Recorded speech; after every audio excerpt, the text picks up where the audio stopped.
Le trailer de Spider-Man No Way Home est enfin là, il est donc temps pour moi de l'analyser et de mettre en avant les choses qu'il faut retenir, que ce soit au niveau de l'intrigue ou des méchants qui apparaîtront dans le film. Pour ceux qui ne le savent pas encore, Spider-Man No Way Home est le 27e long métrage du MCU et le 6e dans lequel Tom Holland apparaît sous les traits de l'homme araignée, le tout premier étant Captain America Civil War en 2016. Le film est réalisé par John Watts, qui était déjà aux commandes des deux opus précédents, à savoir Homecoming et Far From Home, et qui se chargera également du reboot sur les 4 Fantastiques prévu normalement pour l'été 2023. Passons maintenant sans plus attendre à l'analyse de la bande-annonce sortie cette nuit. On peut déjà remarquer que le film se déroulera juste après Far From Home, soit 8 mois après la fin de Avengers Endgame, puisque des scènes visibles dans le trailer semblent correspondre à la fin de l'opus précédent. En effet, MJ et Peter se trouvent dans la même rue que dans la scène post-générique de Far From Home et arborent les mêmes tenues, l'adolescent étant toujours vêtu de son costume noir et rouge. L'identité de Peter, révélée au monde par Mysterio à travers une vidéo, sera centrale au long métrage et ajoutera enfin du drame autour du personnage, là où Homecoming et sa suite ont décidé de passer sous silence le côté dramatique de la mort de l'oncle Ben ou la découverte de la double vie du lycéen par sa tante.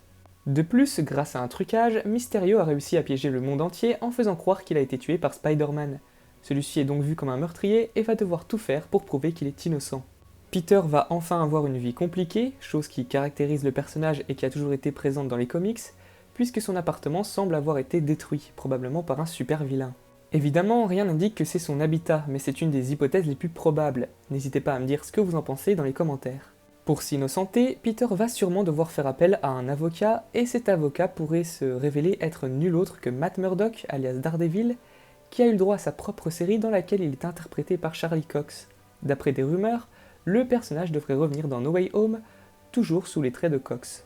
Dans le trailer, Peter se trouve dans ce qui semble être un commissariat et deux hommes lui rendent visite, à savoir un homme de la Damage Control et quelqu'un en chemise blanche dont on ne voit pas le visage qui dépose des dossiers devant l'adolescent. Un peu plus tôt, nous voyons la silhouette de ce personnage et la forme de son visage me fait penser à celle de Matt Murdock. Il s'agit plus d'une théorie, mais la présence de Daredevil dans le film n'aurait rien de surprenant.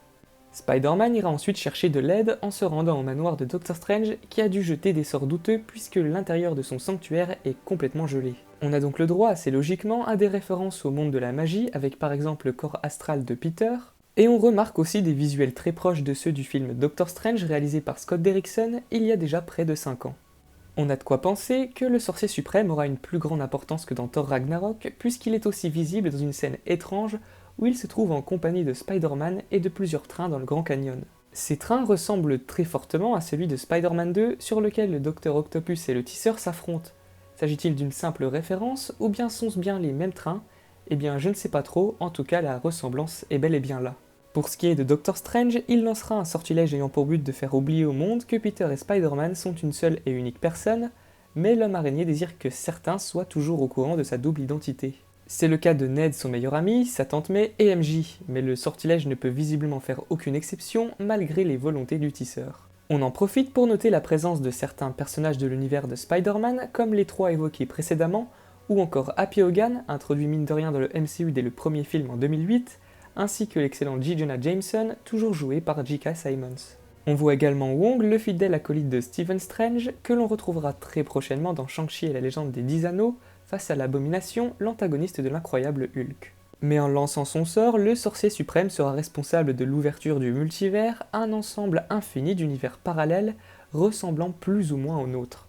Même si la bande-annonce semble nous indiquer que Doctor Strange est entièrement responsable de cela, il faut toutefois se méfier, puisque les trailers nous montrent seulement ce qu'ils veulent. On pourrait par exemple relier cette scène à la fin de la première saison de Loki. En effet, en tuant celui qui demeure, Sylvie ouvre le multivers, une grande quantité de nouvelles timelines étant créées.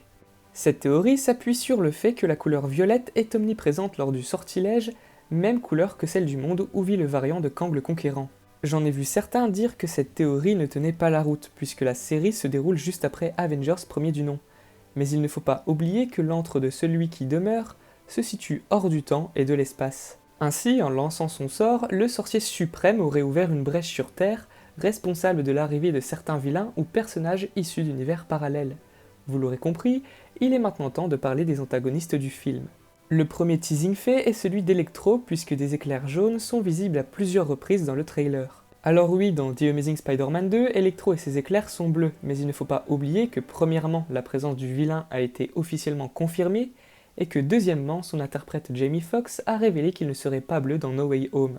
Il y a donc fort à parier qu'il aura le même look que dans les comics, à savoir un costume vert et jaune. Il ne peut donc s'agir que de lui. On peut aussi apercevoir une bombe du bouffon vert similaire à celle du tout premier film Spider-Man sorti en 2002, et entendre son rire caractéristique qui colle parfaitement à celui de Willem Dafoe. Il ne reste plus qu'à savoir s'il aura le même design que dans Spider-Man 1. La scène la plus hypante du trailer est sans aucun doute l'apparition du Docteur Octopus, interprété par Alfred Molina que l'on apercevait déjà dans Spider-Man 2 en 2004. L'acteur a révélé que la première scène de son personnage suivrait immédiatement sa dernière scène dans le film de Sam Raimi. On peut le constater puisque le vilain a exactement le même look, notamment ses lunettes de soleil si classe sur son visage. Les deux antagonistes cités précédemment apparaissent sur le même pont et affronteront donc probablement tous les deux en même temps le tisseur. Par conséquent, 3 méchants sont teasés explicitement, mais il y a fort à parier que le film mettra en avant l'équipe des Sinister Six. Si vous voulez en apprendre plus sur cette équipe de super vilains, le lien en haut à droite est fait pour vous. Une scène dans le trailer montre quelque chose faire un trou dans un mur juste derrière Peter et émettre une sorte de cri. Alors c'est très furtif, mais on peut y apercevoir quelque chose de vert. La première option, qui est celle pour laquelle je penche le plus, est qu'il s'agirait du lézard, alias Curtis Connors, l'ennemi que l'homme araignée affronte dans The Amazing Spider-Man. Sa présence est en plus évoquée par plusieurs rumeurs et le cri lui correspond aussi. Il pourrait également s'agir du Scorpion, même si c'est selon moi un peu moins probable. Parce que c'est bien beau de prendre les méchants des anciens films Spider-Man, mais No Way Home a tout intérêt à introduire son propre bad guy. Le Scorpion est celui qui vient en tête de la liste puisque nous l'apercevons en tant que McGargan dans Homecoming, et son retour sous la forme du Scorpion est teasé en scène post-générique. Peut-être que je me fais des idées, mais je ne trouve pas ça déconnant. En tout cas, dites-moi ce que vous en pensez dans les commentaires. Enfin, lorsque les éclairs d'Electro frappent le sol, la terre ou le sable qui s'y trouvait semble se soulever. Electro est puissant, mais j'ai l'impression que la hauteur atteinte est trop grande pour que ce soit lié uniquement aux éclairs. De plus, on peut discerner une forme de silhouette qui pourrait donc être celle de l'homme sable, mais encore une fois, ça reste de la supposition. La présence dans le film du Spider-Man de Tobey Maguire ou celui de Andrew Garfield n'est encore à ce jour qu'une rumeur, mais le multivers est bien évoqué dans la bande-annonce.